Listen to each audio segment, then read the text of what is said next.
12월 10일 화요일입니다. 예수님과 동행하는 기쁨, 그리고 하나님의 은혜에 대한 감사가 넘쳐나는 우리 모두가 되었으면 좋겠습니다. 하나님이 주시는 말씀은 사무엘상 23장 2절에서 4절입니다. 이에 다윗이 여호와께 묻자와 이르되 내가 가서 이 블레셋 사람들을 치리이까? 여호와께서 다윗에게 이르시되 가서 블레셋 사람들을 치고 그 일날을 구원하라 하시니 다윗의 사람들이 그에게 이르되 보소서 우리가 유다에 있기도 두렵거든 하물며 그 일날에 가서 블레셋 사람들의 군대를 치는 일이니까 한지라. 다윗이 여호와께 다시 묻자온데 여호와께서 대답하여 이르시되 일어나 그 일나로 내려가라. 내가 블레셋 사람들을 너의 손에 넘기리라 하신지라. 오늘 본문 사무엘상 23장 1절에서 14절의 내용은 다윗이 그일라 사람들을 구하고 사울에게서 다시 도망치는 스토리입니다. 상황을 설명드리면 크게 두 가지 사건이 연결되고 있습니다. 첫 번째는 블레셋 사람들이 그일라를 쳐서 그들의 타작한 곡식을 마구 강탈해가고 있다는 소식을 다윗이 듣게 되는 거죠. 그리고 다윗은 여호와께 물어봅니다. 주님, 블레셋과 싸울까요? 여호와께서 허락하시자 다윗이 블레셋을 쳐서 크게 물리치고 그일라 백성들을 구하게 되는 것입니다.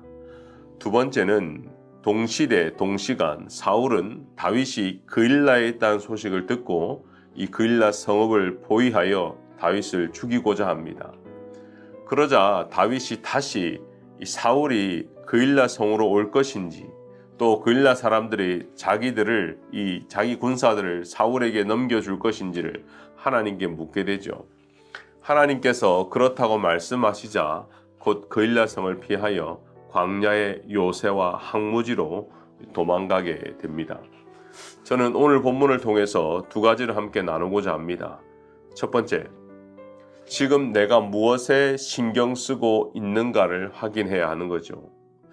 어떤 것에 집중하지 못하면 사단이 우리를 정신 차리지 못하게 합니다. 그 모습은 딱 지금의 사울의 모습이에요. 1절에 보니까 사람들이 다윗에게 전하여 이렇게 나와 있어요. 보소서 블레셋 사람이 그일라를 쳐서 그 타작마당을 탈취하더이다 하니. 다시 말씀드립니다. 사람들이 사울이 아니라 다윗에게 전하여. 지금 이스라엘의 통치자이자 왕은 사울입니다. 그리고 다윗은 도망자 신세죠.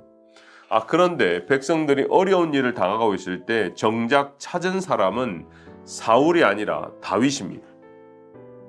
어떻게 보면 지금 사울의 리더십이 무너지는 순간이에요. 겉으로는 왕이지만 사람들이 찾지를 않아요. 이스라엘의 왕 사울은 엉뚱한 곳에 마음을 쏟고 있어요. 그러다 보니 지금 블레셋 적군이 자기 땅에 침투한 것을 알지도 못했고 관심도 없습니다. 이처럼 저와 여러분도 이 땅을 살아갈 때 내가 지금 어디에 포커스를 맞추고 살아가는지 되돌아보아야 합니다. 특히 12월은 한 해를 마무리하는 시기예요. 모두가 다 들떠 있습니다. 할러데이 시즌으로 정신이 없어요.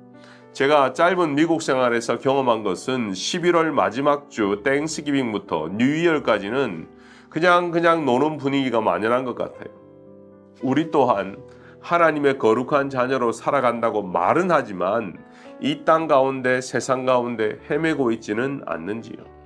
세속적인 가치관에 둘러싸여 헛된 영광을 구하고 살아가고 있지는 않는지요. 육체의 소욕대로 하루하루 아둥바둥 살아간다면 이제는 전환해야 됩니다. 갈라디아서 5장 26절을 보면 헛된 영광을 구하여 서로 노엽게 하거나 서로 투기하지 말지니라. 헛된 영광을 구하여 한 해를 되돌아보면서 다시 한번 나 자신을 되돌아볼 때 지금 내가 바라보는 그 방향, 내가 가고자 하는 그 목적지가 하나님이 기뻐하시지 않는 헛된 목적지, 헛된 영광은 아닙니까? 우리는 모두 그리스도 예수의 사람들입니다. 예수의 성령에 충만해야 됩니다. 성령의 사람들은 날마다 성령의 인도하심을 경험합니다. 성령의 인도하는 대로 성령을 따라 행하고 성령의 열매를 맺으며 살아야 할 것입니다. 두 번째는 다윗은 항상 여호와께 묻는 습관을 가졌습니다. 오늘 본문에 반복되고 강조되는 단어는 여호와께 묻자와 이르되, 여호와께 묻자와 이르되, 다시 여호와께 묻자와 이르되. 이것이 다윗을 우리가 바라볼 수 있는 관점이고 자세입니다. 그의 신앙은 어떤 일을 하든지 그것이 작은 것인지 큰 일인지 관계없이 하나님의 뜻을 묻는 신앙, 이것이 다윗의 신앙생활이라는 것입니다. 그리고 이 신앙이 우리에게도 필요합니다. 많은 사람들이 대학에 들어가고 직장을 구하고 또 새 집을 사고 순간순간 많은 결정을 하고 살아가죠. 그런데 여호와께 묻는 사람이 있고 자기 뜻대로 행하는 사람이 있습니다. 그 결과는 큰 차이를 보이죠. 한 번은 어떤 성도가 목사님, 제가 새로운 직장을 구하는데 목사님, 제가 이 사업을 시작하고자 하는데 만약에 시작하면 주일 성수는 제대로 못할 것 같아요.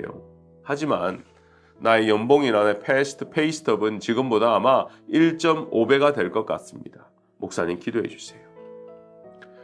그 얘기를 듣고 고민하다가 말씀드렸어요. 하나님이 무엇을 더 기뻐하실지 생각해 보시기를 바랍니다. 어떤 일을 정하기 전에, 어떤 일을 준비하기 전에, 어떤 일을 결정하기 전에 내가 이 세상한테 묻는 것이 아니라 하나님 앞에 묻고 하나님이 기뻐하시는 것이라면 가고, 하나님이 기뻐하지 않는 것이라면 스탑할 수 있는 신앙이 우리에게 있었으면 좋겠습니다. 다윗은 그일라를 위해서 블레셋과 싸우러 갈지 하나님께 물었습니다. 동시에 사울이 자신을 잡으러 온다는 그 말을 듣고 그일라에 계속 있어야 할지 아니면 다시 도망자의 인생을 살아야 할지도 여호와께 물었습니다. 사실 다윗은 이 블레셋과의 큰 전투 이후 아마 그는 회포를 풀고 싶고 그일라를 기점으로 자기 세력을 구축하고 싶었을 것입니다. 또 한편으로는 좀 쉬고 싶었을 거예요. 지금까지 도망자의 인생인데 이제는 그일라에서 영웅 대접을 받았을 텐데 곧바로 황무지로 떠나는 다윗을 볼 때 그는 하나님께 묻는 신앙뿐만 아니라 하나님이 응답하셨을 때에 순종하고 행동하는 사람이었습니다. 우리 안에는 성령이 계십니다. 때로는 생각과 마음을 통해 우리를 깨닫게 하시죠. 요한복음 14장 26절을 보면 보혜사 곧 아버지께서 내 이름으로 보내실 성령, 그가 너희에게 모든 것을 가르치고 내가 너희에게 말한 모든 것을 생각나게 하시리라. 많은 신자들이 자기가 이미 생각한 대로 계획한 대로 주님이 응답해 주시기를 기도합니다. 하지만 생각한 것과 다른 응답을 받을 때 에이 이게 뭐야 하고 실망하고 때로는 합리화하고 순종하지 않습니다. 우리가 한 해를 보내면서 하나님께 간절히 기도했다면 그 결과에 순종하는 것도 우리의 신앙생활입니다. 이것이 주님을 의지하는 삶이라는 것이죠. 하나님의 말씀이 있을 때 즉시 순종하고 응답이 없을 때는 말씀을 주실 때까지 기도하는 그러한 인내의 삶이 되시기를 바랍니다. 결론의 말씀을 드립니다. 하나님이 다윗을 십광야로 때로는 골짜기와 산간 지역으로 계속해서 이동시켰기 때문에 사울은 이 다윗을 찾을 수가 없었습니다. 하나님은 다윗을 사울의 손에 넘겨주시지 않았습니다. 우리의 삶도 사울의 손, 이 땅의 세상의 손이 아니라 하나님의 손에 있다는 것을 기억하시기를 바랍니다. 세상을 두려워하지 말고 하나님만 두려워하고 하나님만 기쁘시게 하는 우리 모두가 되기를 간절히 축원합니다. 기도하겠습니다. 은혜가 풍성하신 하나님 참으로 감사합니다. 모든 것이 하나님의 은혜요, 모든 것이 하나님의 뜻대로 살아가는 우리의 인생입니다. 오늘 이 말씀을 통하여 우리가 다시 한번 깨닫게 되기를 소원합니다. 주님, 하나님께 묻는 신앙이 회복되게 하여 주시옵소서. 많은 것을 나 스스로 결정할 수 있지만 내가 결정하는 것이 아니라 하나님의 인도하심을 받는 우리 모두가 되게 하여 주시옵소서. 하나님께서 가장 좋은 때에 가장 좋은 길로 인도하시는 것을 믿습니다. 하나님 우리 가정을 지켜주시고 우리 자녀들을 지켜 보호하여 주시옵소서. 감사드리며 예수님의 이름으로 기도하옵나이다. 아멘.